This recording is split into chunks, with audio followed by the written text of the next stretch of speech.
Anthony Sitko from Capes on the Couch, a show that examines the mental health issues of comic book characters, part of the GonnaGeek network, just like the show you're checking out now.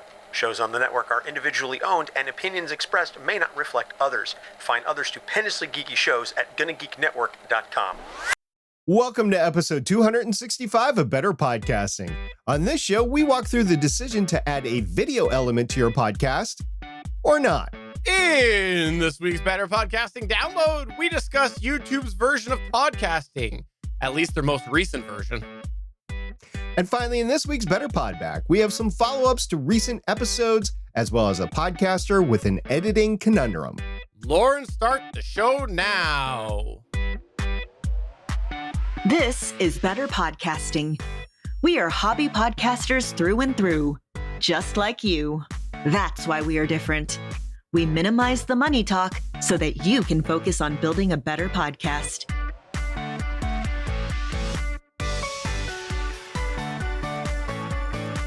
Welcome to episode 265 of Better Podcasting. I am Steven, and with me, of course, is the fantastic, the super podcaster, SP.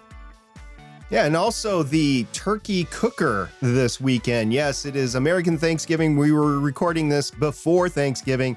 You will get the produced version after Thanksgiving. I hope everybody had a safe weekend and a good start to your unofficial start to the holiday season, 2022. Yes, happy Thanksgiving to my American listeners and friends and everybody listening to this who wants to celebrate American Thanksgiving. And I guess happy belated Thanksgiving to you, Steven. Well, thank you. Yes, us Canadians have it back in October because we're crazy that way. We're insane. We're nuts. We're kooky Canadians. You have nuts on Thanksgiving? All right, we got a fun episode today. It's all about the question to video podcast or audio podcast. That is the question. Today, we're excited to finally talk about something that has been an ongoing ask for us, even since before we took the hiatus of Better Podcasting. And it's all about revisiting the concept of video in relation to your podcast using the idea of modern content creation times. As you know, here on Better Podcasting, we've always had a video companion for this show, and we made that decision early in our discussions about better podcasting for a variety of reasons. And part of it was just for us to continue our fun in content creationists as hobby podcasters, more than just the audio only shows that we had been doing at the time. Over the course of Better Podcasting history, we have talked a bit about video podcasting before, or the concept of having video accompanying your podcast. We'll come back to that in a second. But with current updated tools that are available, we do feel that things have really gotten a lot easier since some of these prior conversations. And it becomes almost a bit of a question about your personal preference now when it comes to video podcasting, at least compared to what sort of factors played into it when we first started creating Better Podcasting. Back then, there was a lot more technical limitations and considerations involved than there are with the tools that are now available if you're trying to do video to accompany your podcast. Now, to be clear, we're not saying that there is no technical limitations as far as it goes if you are going to think about doing video for your podcast.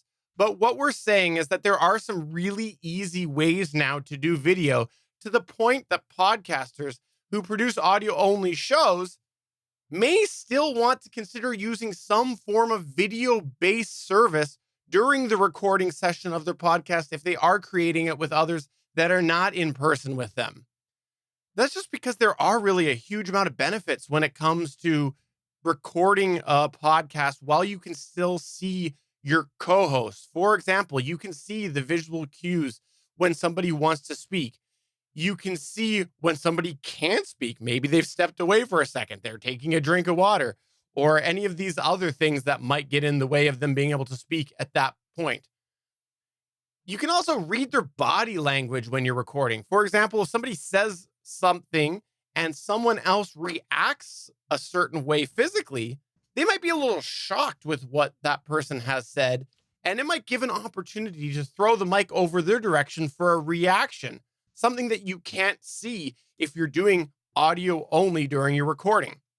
In fact, you might say that if you have a video companion while you are recording your podcast, it might even add an extra personal element to your recording session.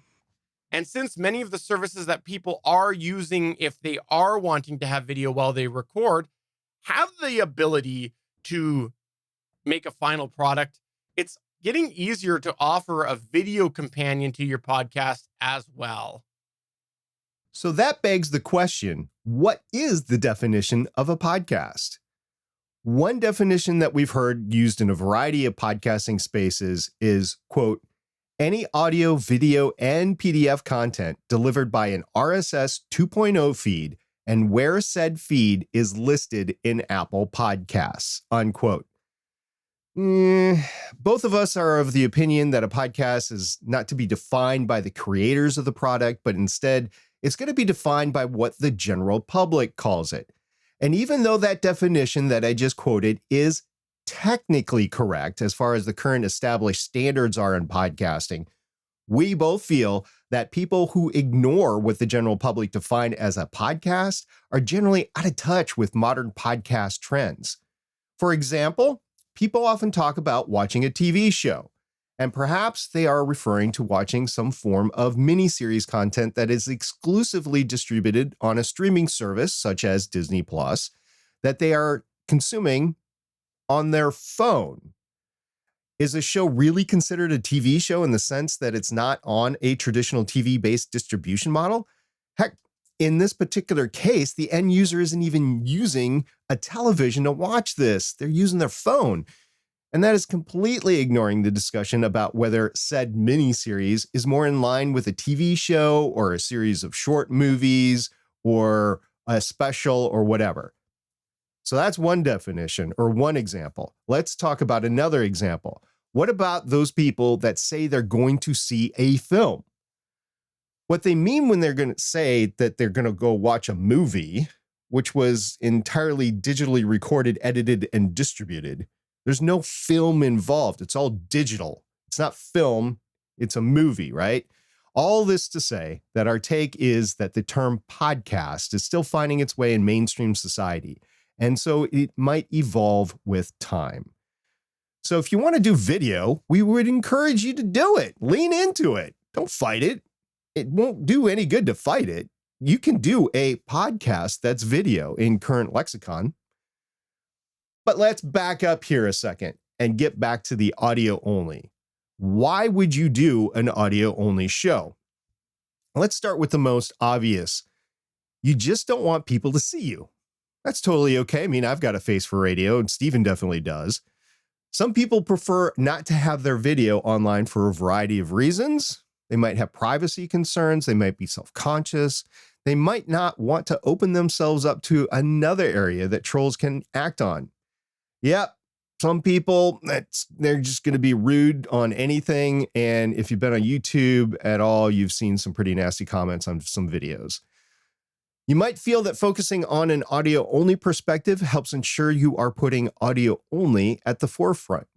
For example, you might find it easier to heavily edit your podcast focusing on the audio-only, if that's what you want to do, because when you're editing video, you have to do a jump cut or insert B-roll or do some sort of crossfade or blend in order to do that edit on the video. Whereas with audio, you literally cut and paste the audio around or delete some audio in the middle so that it just flows naturally. It's a lot easier on the editing. And of course, we should mention right now the traditional medium for a podcast by current industry definitions is an audio show, as I explained above. So if you want to be a podcaster, that is really your audio show. But on the flip side, why would you want to do a video show? Well, as we mentioned earlier, there are some benefits to the actual recording process, but a lot of these same benefits translate over to people who are consuming your content through a video medium. For example, those visual cues that we mentioned earlier, the people who are watching your show through video because they're watching it, they're going to see these visual indicators and they'll get sort of an extra sense on some of the feelings you might be having as you're discussing certain things. But video can also be an extra way to reach people. For example, some folks prefer to watch video content and they don't really listen to a lot of audio podcasts. By having video as well, you can tap into that market. Video also provides a better way for your audience to kind of get to know who you are. This is adding an extra dimension for them to get to know you, which sometimes can help them learn more things about your personality through this video companion. For example, audio listeners, they have no idea that I'm constantly making over-the-top gestures as we go through different points of topics on Better Podcasting. And they also have no idea that SP every episode wears the classic I'm with stupid t-shirt with the arrow pointing to my frame. Audio only listeners have no idea about this, but the video folks, they get to see our personalities and see that I'm just a wacky guy flailing his hands around and SP is just telling the truth. But video recording can also be sometimes more fun for people. Believe it or not, there are some people who actually get greater enjoyment by having a video companion to their show. Of course, this is an area that is very, very subjective to each person's individual personality. In fact, you'll find lots of conflicting thoughts in the creator community to do with this. For every person that you find that loves doing a video show, you'll probably find people who equally hate the idea. In fact, some people are so self-conscious that they even have troubles hearing their own voice back when they're editing their audio podcast. They can't even imagine the idea about having themselves recorded on video. Just take a minute to think a little bit about all those people that you've known in your lifetime where you've gone to take a photo and they do everything to get out of the room. They run away. They're like, no photos happening of me. But then think about the flip side. You got the people who are jumping in front of the lens in order to harness and channel their inner Madonna and strike a pose. But I digress, because let's be honest, I love Madonna. We just didn't want to ignore the people who do genuinely enjoy creating a video product. For me, I actually get a much bigger kick out of having video companions to my show than having strictly audio only, for a variety of different reasons, none of which is my face being on the internet. Nobody wants to see that. No, I definitely don't. But putting all those considerations aside, there are some considerations that we think you should have when it comes to doing a video show. And several of these are going to come down to your own personal thoughts or preferences, as we dare say. The ability to be patient is one, which takes us to addressing the elephant in the room. Video is more work, even from just the recording perspective. If you are recording audio only, no one is going to see you. But with video, somebody is going to see you, even if it's just your co-host. This means putting more effort into your appearance and visual before you record. I've got to tell you, styling this beard takes a good hour and a half before we record every time. This point becomes especially important if your final product will have the video going out to the public. You need to ask yourself, what opinion do you want your viewer to have about you? Are you okay with them seeing that mess behind you, or do you want something to cover that up? Do you want it to be well lit, or are you okay with looking like you're recording in an underground bunker? Maybe you're doing a conspiracy podcast and that just fits the motif. But also, how much do you want to reveal about your personal life? This might mean recording in an area where family won't get into view, including things like photos and other personally identifiable things like college diplomas or other things like that. Consider video is more expensive. This is another big thing. Generally, video is more expensive. For example, you'll need at least some form of a decent camera. So that's extra piece of equipment right there. And cameras are expensive for streaming or recording. It's asked on the R Podcasting subreddit all the time. What's a good camera that I can use for a video podcast? And I tell them every single time, the best camera that you have to start out with is your phone. Use some sort of NDI like Video Ninja or something like that on your computer to bring that stream in. That's your starting camera. It's the best one. You already have it, because if you don't, you're going to spend at least $1,000 on a camera to stream everything. But it's more than just the camera. There's other things that you're going to want to do that is going to add to that video quality. You're talking things like lighting, backgrounds, visual enhancements, such as funky decor. People actually make sets for their video podcasts. Branded material, such as a mic flag. It's going to be extra. If I was just doing an audio quality, I wouldn't have this mic flag. And then possibly even choosing different audio equipment to help find a balance between audio and video quality. I have prioritized audio the entire time. So I'm okay with a big honking mic right in front of me. But I hear all the time people wanting to have their mic out of the shot. So you're talking about a shotgun microphone or a condenser microphone or some sort of advanced lavalier microphone setup that might not be as good a quality as a dynamic broadcast microphone, but that's okay. That's their personal preference. It might also cost you more from an ongoing storage perspective. So after the recording or during the recording, you got to store the recording, but afterwards, you're going to need more disk space to work with the video. Video takes up a lot more hard drive space. The finished 4K product for Legends of S.H.I.E.L.D. is usually somewhere between 8 and 12 gigabytes. And a finished audio is what, 50 megabytes for a MP3 file or something like that? That's a big difference in the file storage amount. This is going to add up, especially fast if you plan to retain your video content long-term for archival purposes. And then you're going to need a better computer or a computing device for editing video. It's just a lot more resource intensive than strictly audio. You're talking about a faster processor, you're talking about more RAM, and it doesn't matter really if you're talking about a Mac or a PC. Heck, even an iPad, you need to have a higher level to do extensive video elements than you would if you're just doing audio. Is there going to be an extra cost to record this video? Is this something you're going to need to pay for? For example, a basic StreamYard subscription might work for you if you're just doing a session recording for audio, but you might need to increase that subscription depending on your final video production goals. That brings up another personal question. Do you care about higher quality video, such as the aforementioned 4K? Or are you somebody who's fine with just 720? Some people are personally really passionate about 4K video, and believe it or not, 8K is coming soon too.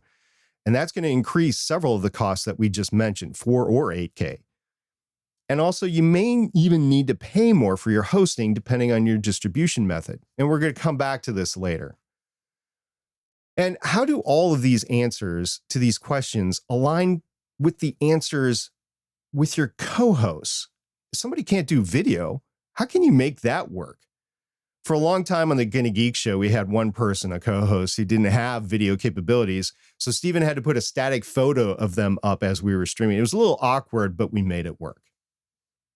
Moving on, as you may have heard us say before, we do stream this show live when we record Better Podcasting. So we'd be remiss if we didn't make that jump over to talk about live streaming and how that relates to video.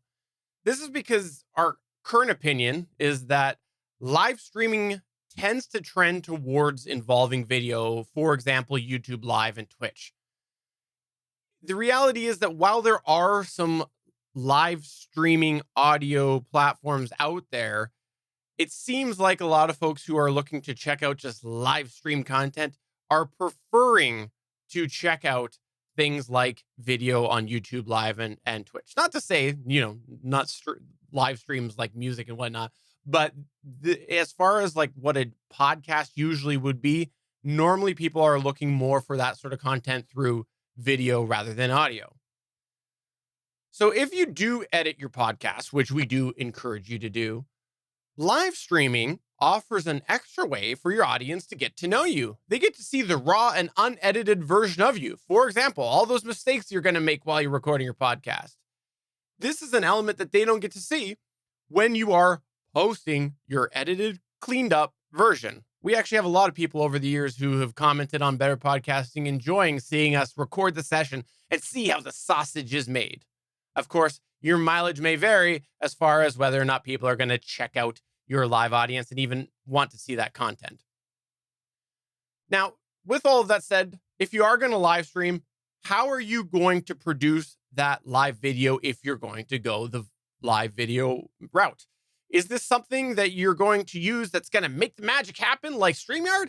Or is this something that you're going to want to be a little more technically abled and you're going to want to get your hands on everything and use something like OBS or XSplit? Because personally, that's the route I like to go. I love having my hands on everything. I enjoy making sure that I have full control as we're producing the video show of Better Podcasting and the GonnaGeek show. So I go the complicated route. But to each their own. There's a lot of people out there who probably hate that idea and they just want something that'll make it work for them. Okay, so let's take a moment here to pause and say you've decided that you are going to do a video show in some capacity for your podcast. But you're also going to release the traditional audio podcast. You have to dig deep into your soul and decide which of these are you going to prioritize. Because really, you can't make both of these equal priority. This is something that we've mentioned a few times on Better Podcasting before, that yes, you can put out two good quality products, but you really kind of have to prioritize one over the other. For example, on this show, we've decided that we are prioritizing the audio consumer. That's because we do feel that largely talking to people who are making podcasts are probably going to be focused, the majority of them, on audio-only podcasts. So really, this is something that the likelihood is that we're going to have more of a listener base that are listening to it through audio. So we decided that we want to really make sure they get the best of the two products. This is something where there's going to be a little bit of push and pull when it comes to making the decisions as you're producing your podcast. Here's our example of one of the things we do for this show. We tend to explain everything by words, considering that audio priority, even if there happens to be a visual on screen at that time. Now, at first, you might be thinking, okay, well, how does that negatively impact the video consumer? Well, if there's something that they can see on screen, and now we are going and we're also explaining it on the microphone through audio, this is sort of doubling up that information for them. But if we didn't do that, then the audio listener won't see that visual and they will be completely lost at what we're talking about. So that's where we've prioritized having the audio listener get the better experience in that scenario. Let's talk about distribution for a second. So if you're distributing audio content for podcasts, you're probably going to want to check out places like Apple, Spotify, Pandora, Google Podcasts, Amazon Music, Stitcher, iHeartRadio, Radio Public, TuneIn, and the list goes on and on. If you want a full list, you can hit me up later. With video, YouTube is really the main one. There's not like a list of places to distribute video to. Yeah, there's Patreon services that can come into play. Patreon can host videos, but they can also host YouTube videos. And then there's also a direct video download. Yes, this is definitely still possible. And there are people who do create RSS feeds to distribute a video show via direct download.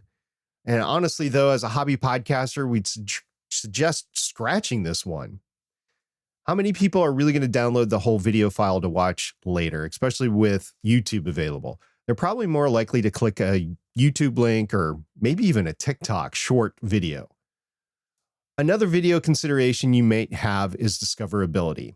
SEO, search engine optimization. On YouTube, a static image YouTube video is not really going to do all that great. It's better than nothing in the SEO realm. You'll still work off your title and your description and your hashtags in your description, but it doesn't really break into that YouTube algorithm very well. It's not like you're going to grow your channel with a static image. You're simply entering into the YouTube search engine, which is part of the Google search engine. That's all you're doing with that. And you might think it's doing probably more than it is.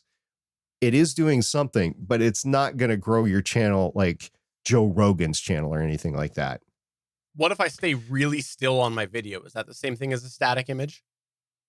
You know what? I haven't even looked at this, but there's probably this whole subset of videos of people that are trying just to stay still and maybe talk like ventriloquists or something like that.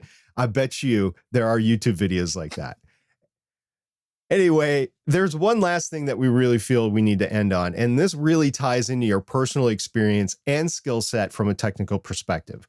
Do you personally have the skills to do video editing? We mention this at this point because video and audio editing can be very similar. However, a lot of hobby podcasters who don't have a lot of technical skills are gravitating towards newer style editors that make the process a lot easier. The reality is that to do a show that focuses on balancing both audio and video quality, you're likely going to use a more complicated editor, or you are looking to edit your video show separately from your audio show. Now, whichever approach you finally take, you're likely stuck with a more complicated editing process than the options that might be available to you doing an audio-only show or a simple DAW.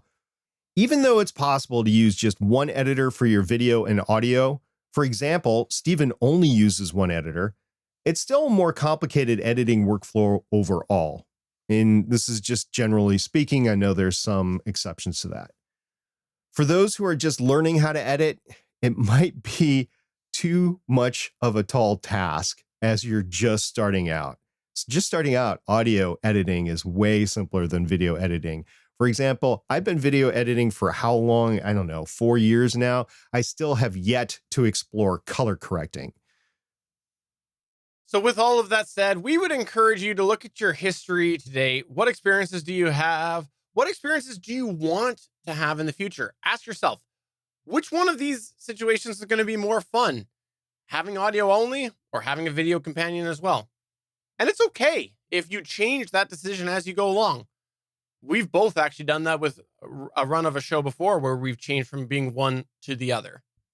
So overall, consider this is your choice to make based off of your experiences, what you want to do with your show, and what you think would be most beneficial to your podcast for the consumers. There's pros and cons to both.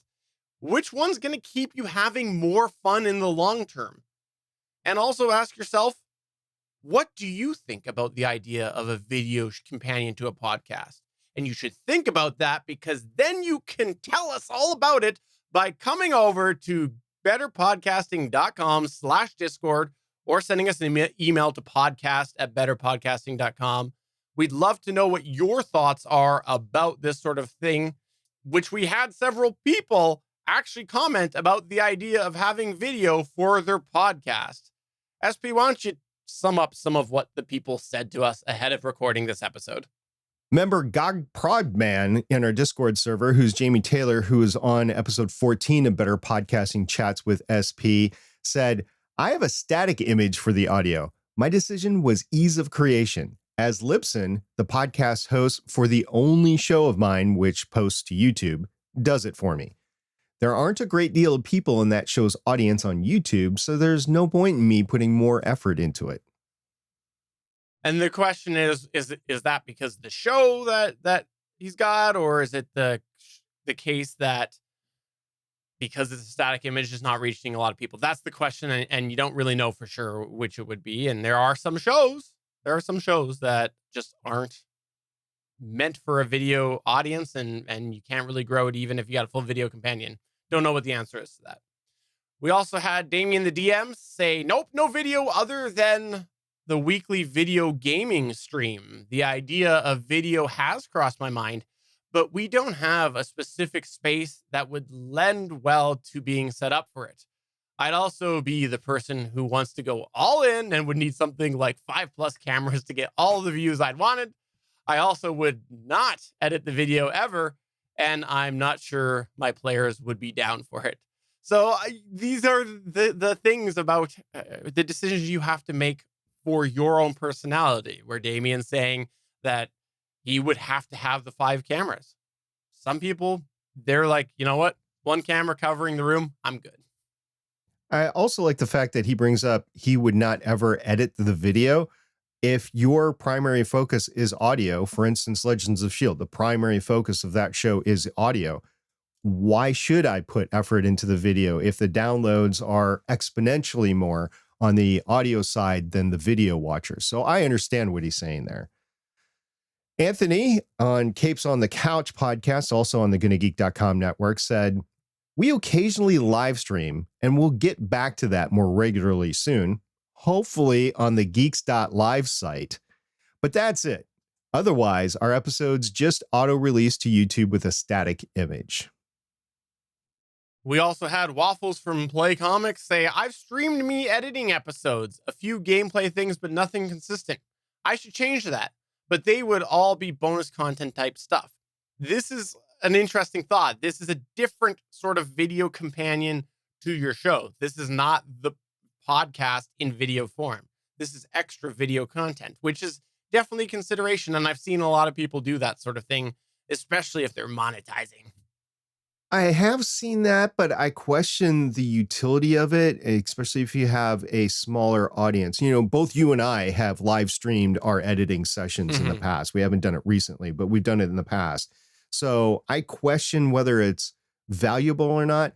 I mean, if you want to try it for a few times and see if people show up, and maybe it needs to be more than a couple of times, maybe you need to build a pattern of behavior over like 2 or 3 months. And if you don't have anything going on after like that period of time, I don't know if I would put any more effort into it. That's just me. We also had Yako from yako.org. He's Jeremy from the Transmissions podcast. He said, we started with a separate video segment plus accompanying audio and static image. Now we are full video. We had just been getting requests on our YouTube channel for that, and it's been a good change, but so much more work. I can't disagree. It is a lot more work. I mean, even just doing the video and then throwing an unedited version up, as we discussed before, it's more work than just the audio. Over on Mastodon, we had an interesting response to somebody named Shrikant, who said, quote, the audience for audio is more involved and, dare I say it, likely to be more loyal in the long term. The audience for video is more fleeting and more likely to be through accidental discovery. As a result, you have to also cater to them very differently by designing your content very differently. Audio is a corner shop owner welcoming regular customers. Video is a huge mall where there is rarely any pattern to footfalls. End quote. I thought this was an interesting idea because it is sort of true with our experiences that we've seen with just the live streaming aspect alone, where, you know, the random folks that have sort of stumbled on into those video streams, they don't often come back. But then we do regularly have audio listeners who do stumble across our show through another way. And then we see a lot of the same names reach out to us through the course of several episodes. So I can see where they're coming from, but I guess it also, I'll say the typical your mileage may vary. Well, it's interesting what they are bringing up here is that you need to design your content very differently. I'll bring a couple examples up to speed here. First of all is Jondrew's podcast. Jondrew Says podcast. He produces the audio differently than the video now. With the audio version, there's a bunch of audio bumps and just different things in there from an audio perspective. And he's buying into the YouTube algorithm of let's just get to the content right away. So there's no intro in there at all.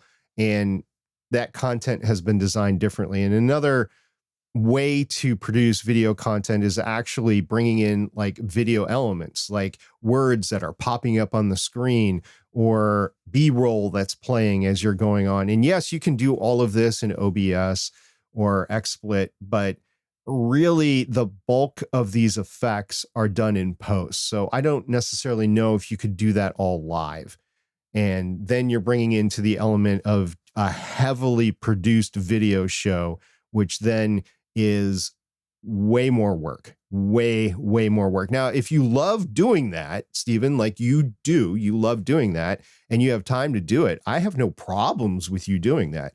I'm just pointing out that it is a lot more work to do that. So when they bring up differently designed content, that could be significantly different levels of work to throw in there. And I would also go as far as to say that that's second example that you have of putting all this extra video elements in there. I think now you are possibly getting to where the definition of what a consumer is calling a podcast might change. It might be now that something like that is more traditional video wise. A consumer might not see that as a podcast. They might see that as watching a YouTube video or checking out a video content in some other definition. I'm not sure. Yeah. Instagram reel or a TikTok or something. Yeah. And lastly, in our live chat today, we did have Gregory say, I had an audio only podcast, but I used to record it while video chatting with my friend in a different country. It made things smoother because we were able to see each other. So there's a great example of those video benefits that we mentioned early on in the episode today that you get by even just recording through video. So again, we'd love to know your thoughts. Please get in touch with us through any of the ways. Head on over to betterpodcasting.com to find our contact information and come to our Discord. You know you want to be there. And hey, while you're there, you can go ahead and tell us a little bit of your thoughts about building a podcast out of a community. Ooh, that's what we're going to talk about next week. This is the Better Podcasting Download. This past week, YouTube actually posted not a video, but a 67-page guide for podcasting on YouTube. They broke it up. It's almost slides or interactive slides where you can click on something and it'll bring you there. But it's made into 3 different categories of content strategy, channel strategy, and content creation. And then there's different topics within those. There's 4 topics within content strategy. There's 4 topics within content creation and 2 topics within channel strategy. And I think the biggest thing that's coming out of all of this is actually one of the channel strategies.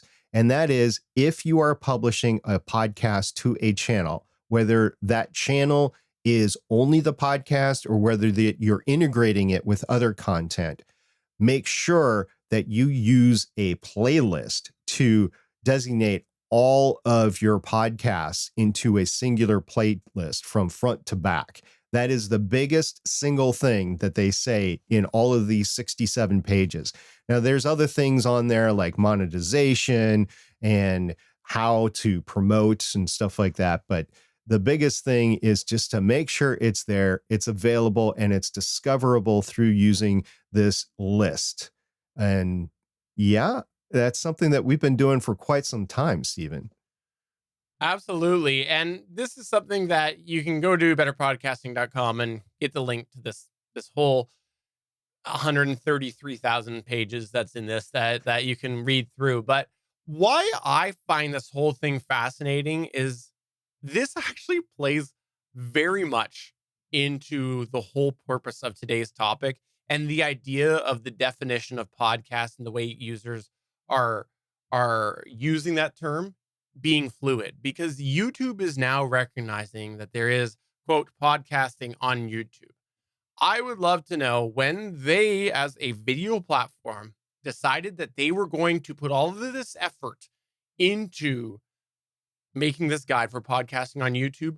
Are they really referring to the people who have audio shows with a static image? Or are they referring to the people who are creating what many traditionalists would say is not a podcast? I would say they're probably targeting the latter, given what YouTube is.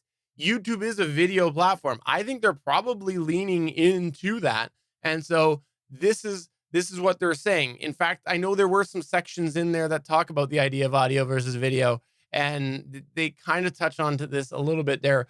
But I just find that really interesting that they've come out with this. And I think it does show that the term podcasting is evolving. We've also seen Google, because YouTube is a Google property, right? or Alphabet. I believe the umbrella company is Alphabet, but it's right in there with Google. We've seen Google come up with stuff and then just abandon it, right? So recently with podcasting, there was the whole play music or whatever it was that we were forced to use for a little while before they came up with Google Podcasts. And I actually question whether Google Podcasts itself is going to last for a while. It's a lot more usable than anything else has been to date. And I have limitations on my bandwidth and sites at work. Google does not allow, or Chrome, or the internet at my work does not allow streaming YouTube videos during the day. But you can go to Spotify or Google Podcasts and you can actually stream the podcast. So it's very interesting what work, when they're trying to limit bandwidth, comes up with as far as trying to designate what's available and what's not available. And for the simple fact that video is more data that's streaming through, that is still a consideration today for big business or corporations or organizations within the United States that has good internet. It's not like I live in the middle of nowhere. Well, I mean, you might debate that, but we generally have good internet where I'm at. So I thought that was very unique. So the two things of Google can abandon stuff, or Alphabet can abandon stuff, and then they're using multiple ways to produce the same content. For sure. Well, we'd love to know your thoughts and get in touch with us through any of the ways that we mentioned earlier, which betterpodcasting.com/Discord would be one of the places we would really love to see you at. Let's go ahead and move on to the Better Podback. This is where we here at Better Podcasting turn the show over to you as we run through some of your feedback. We call this segment Better Podback. This first comment that I wanted to talk about today is one that I'm dubbing a mixed bag of audio recordings. And this is Anthony from Capes on the Couch podcast, Capes on the Couch podcast. I've had it noted to myself by myself that sometimes it sounds like I'm saying in. So it's Anthony from Capes on the Couch podcast. And he says, quote, editing question for folks. If you have two hosts with locally recorded audio and a guest who didn't, so you have their audio recorded through Google Meet, Zoom, Skype, etc., how do you edit? Do you use the video stream audio, or do you make your life needlessly more difficult and cut back and forth between the crisp local audio and the lower quality stream audio? Asking for my stress level, end quote. So this is a really interesting conundrum, and the one that we mentioned in the intro, because we've both had this. SP and I have both had this before, and I can say that we've handled it in different ways before. This is something that I've had situations where I've just been like, you know what? It's not worth it. It's not worth my time, and I'm going to just use the lower quality audio for everything. Now, there are other times where I go, no, I'm going to go back and forth either because it's super high priority that I get higher quality, or there are other elements where I think it's going to come into play. And what I mean by that is that if I have an episode where there is a lot of overspeak back and forth by the people with local recorded audio, I will likely lean towards the bigger stress level because I can take that out. I can manipulate that. But on the flip side, if there's a lot of overspeak happening with that person, well, you've only got one source of their audio and it involves that overspeak. You cannot remove that overspeak because you only have it in that one recording. I might be tended to leave it and go only with that because I can't remove it anyways. So might as well just make my life a little bit easier. And I'm going to have to use that lower quality at that point anyways, which creates a whole bunch of other issues from the editing perspective. Because let's say that SP is going to be interrupting me in a recording and that's on one recording, but I've got his local recording. Where am I going to make that splice?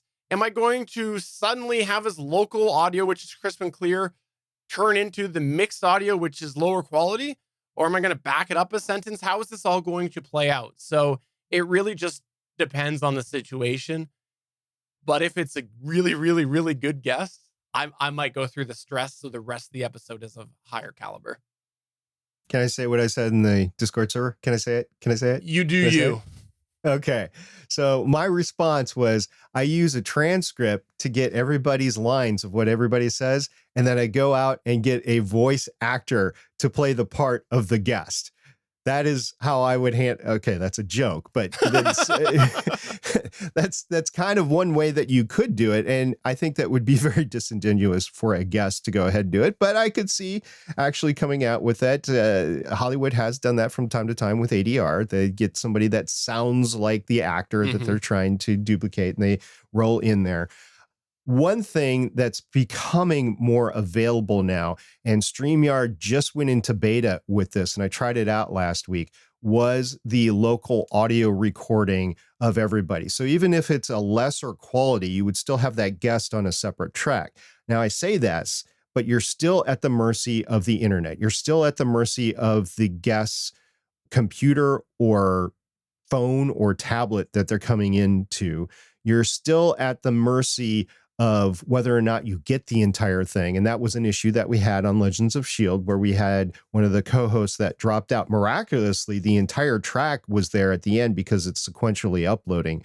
And there was some things that were lost, but they were inconsequential because it was because Michelle gave me, it was Michelle, my co-host, who dropped out, and she gave me her local recording, and it was the typical oh crap moments, I got to get back, and noises and stuff like that. Not that Michelle's very angry or not, but we've all been there when we dropped out of a call in the middle of a live stream podcast recording and you're trying to get back in.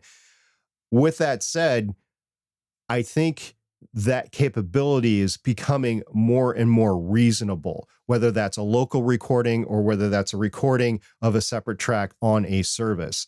So while I've been cheap in the past, and I will admit it, by not wanting to pay for a service like, I don't know, Clean Feed or Riverside, which I know will get me multiple tracks that come in, I think that the capability is becoming inexpensive enough to be done at a hobbyist level, and it's becoming more and more reliable. Now, am I going to completely rely on it? No, I am still going to have my Rodecaster Pro recording, but there might be a case, and I did have this happen. I don't know if we talked about it on this show or not. We had a case where I ran out of SD card space. So I had to do the last portion of whatever podcast it was using the audio that was recorded through the stream instead of the separate tracked audio. Now, I think it was just me and somebody else, but I was learning how to use the Rodecaster Pro 2. I did not know how much storage was left, and I just let it run out, which is basically what happened.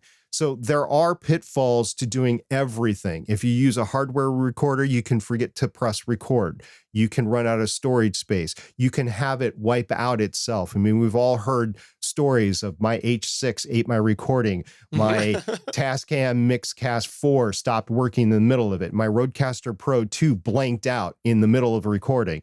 We've all heard those. So there's no sure thing out there. And that's why we preach backups all the time. But in this particular case, when you're talking about, hey, I've got great audio, my co-host has great audio, we have a guest, how do I input that in? I'm going more and more towards, if it's something that's relatively inexpensive, I'm going to use that internet multi-track recording capability. And of course, I'm going to have a backup, because remember, Anthony's the same one who, I believe it was last week, talked about implementing his backup solutions so he's not going to lose the recording. So there is that. But yeah, I think we're getting to the point where it's more realizable for a lot of hobby podcasters to get that multi-track recording over the internet. Agreed. Moving on to another topic. We actually had this past weekend. We had Damien the DM say to us, anyone got shows hosted on Podbean? I woke up today to 2 Podbean hosted shows that I listened to with broken feeds, and there was a bunch of back and forth on this. And the long story short, our community determined that Chris Farrell, who's a member of the GonnaGeek network with All Things Good and Nerdy, he noticed that all of a sudden that somebody noticed that his feed was not validating properly, and we determined that it was on a very, very old episode. There was something to do with an ampersand being used in the description.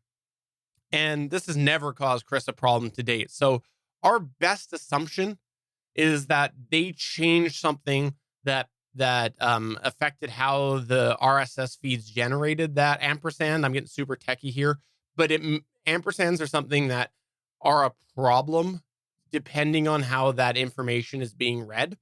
And so there's a weird replacement that has to happen in the ways certain things are read or replaced if you're using an ampersand in text. And so that shouldn't matter to the consumer. It's probably something that Podbean had in place that maybe they made a change and it broke that translation sort of thing. That was our best guess. We never heard anything back from Podbean. We'd put some tweets out there, didn't hear anything. And it seemed like the issues went away. So I think they fixed it. So I'm assuming they changed some code and then, fixed it back. That's my best guess. Yeah, I saw it in different spaces as well, and I'm glad it was eventually fixed. And that's just indicative of any podcast media hosting service that is worth anything these days, is that they will create problems, but they'll correct those problems within hours. And I think for a hobby podcaster, that's acceptable. For a business podcaster who's depending on the revenue from those downloads that are missing during the downtime, I could see are a greater issue. So last week we had that interesting download conversation about Captivate and all podcast media hosts, actually. And then Stephen, you had an interesting conversation pop up on Mastodon about it. And actually it was sent to me as well by Brian Ensminger, I believe is how you say his name. And I apologize if I said that wrong. Anyway, Brian said, I appreciated the conversation about the different ways Libsyn, Captivate, Buzzsprout, etc. approach pricing. But did you realize that the Libsyn terms of service do include a provision that they can charge more if a show grows to, quote, enterprise level, unquote, whatever that means?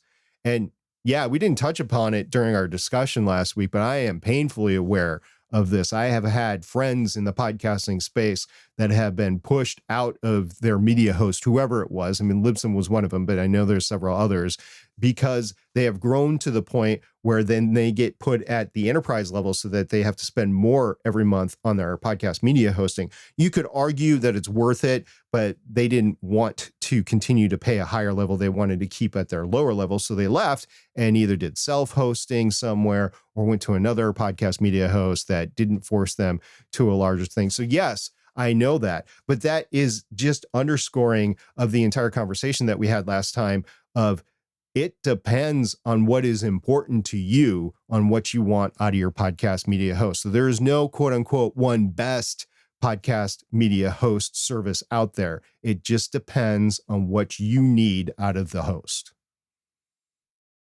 And lastly, we had a couple of messages pop up following up again to the whole hotkeys / mouse buttons way of editing your podcast. This has been a good topic that's been back and forth with a bunch of different things, a bunch of different people, a bunch of different methods in the Discord. I've been really liking this conversation that's been going on for weeks now.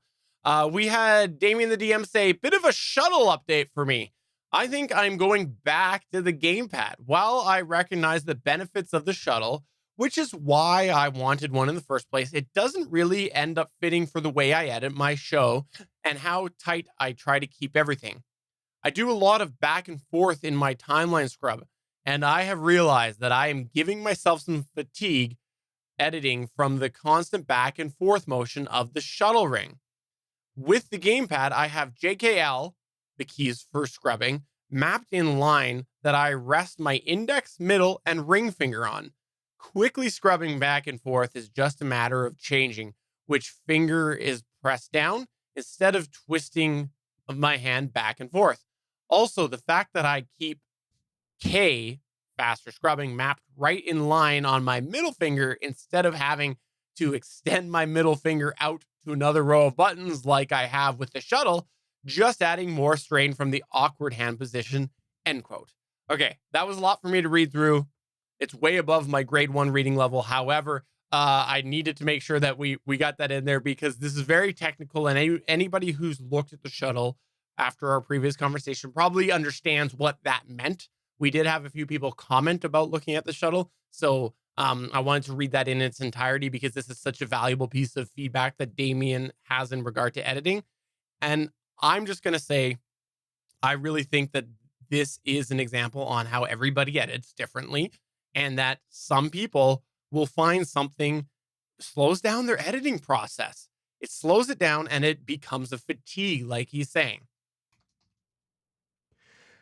Yeah, I completely understand that. As a matter of fact, it's one of the reasons that why I was looking at the shuttle. First of all, I originally was looking at it for my right hand, which is where I usually have my mouse. And I'm like, I don't want to use that. I want my mouse because I want to go all over the screen.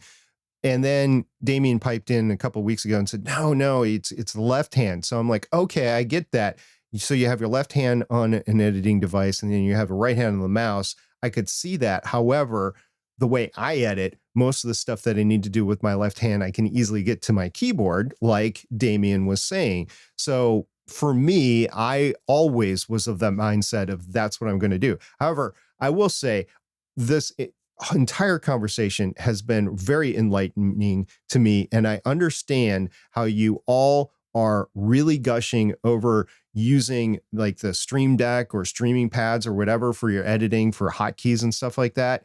So it's made me reevaluate whether or not that really would or would not work for me.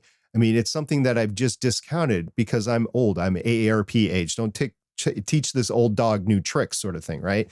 But if it's going to make my life easier, I at least need to look into it. And if I can find, we were just talking about don't do editing podcasts or streams because nobody's going to watch them.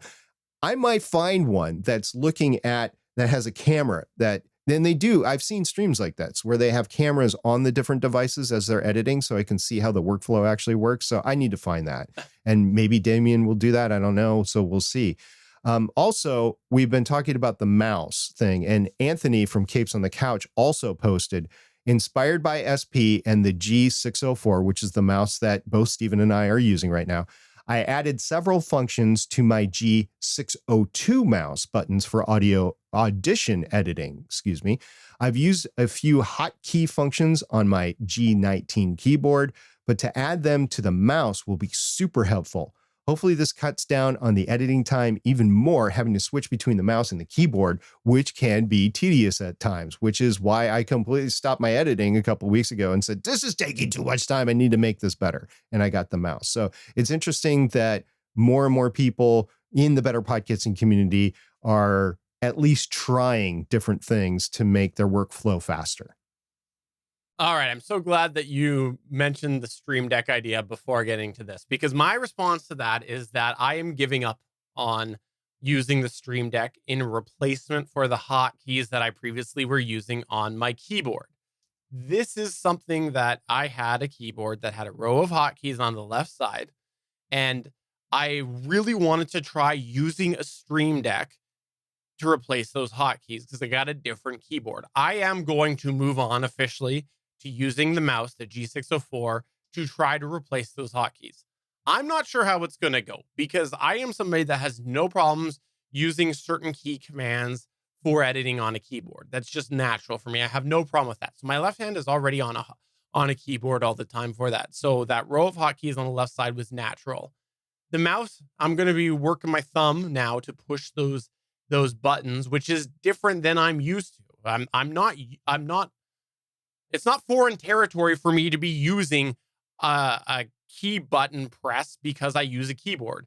It is for me to use those thumb buttons because I don't do it on a day-to-day basis. But it is a lot easier for a tactile experience for me to use those, which I think is going to be more in line with the hotkeys I was used to. So I'm going to try to program those buttons on my G604 mouse as a replacement for the ones that I previously had on my keyboard and give that a solid go.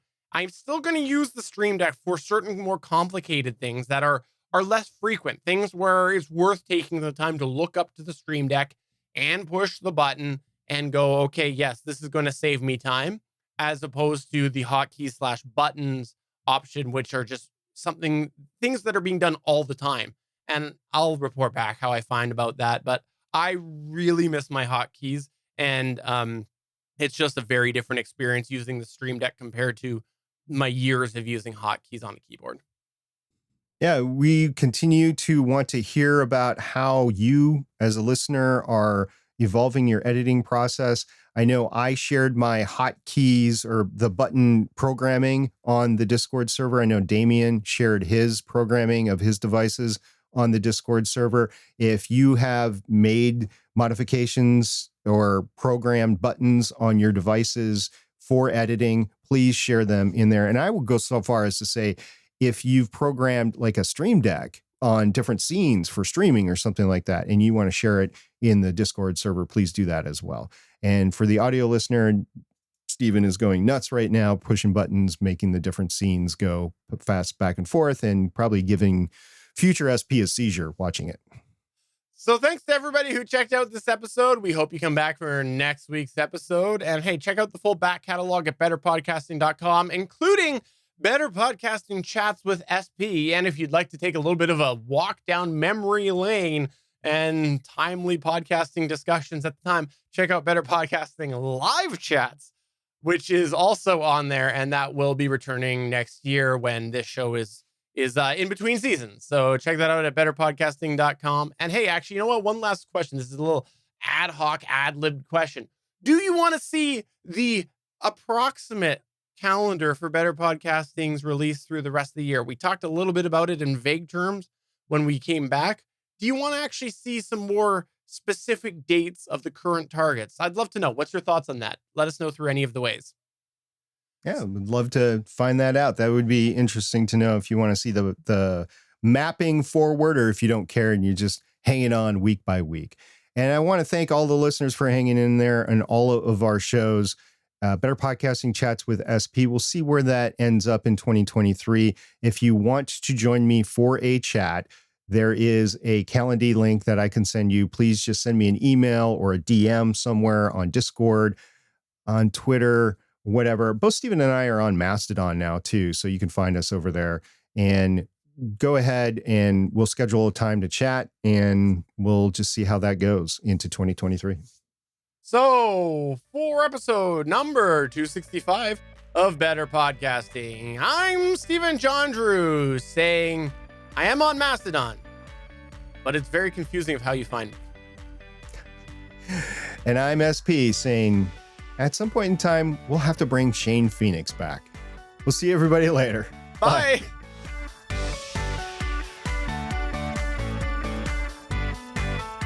Thanks for checking out another episode of Better Podcasting. You can find the full back catalog of Better Podcasting at betterpodcasting.com. If you're into geeky podcasts, please check out the other podcasts on the GonnaGeek Network at GonnaGeekNetwork.com. This show was produced and edited by Steven Jondrew of GonnaGeek Productions. Voice work was done by L.W. Salinas. Thanks again for listening or watching, and we hope to see you again next week.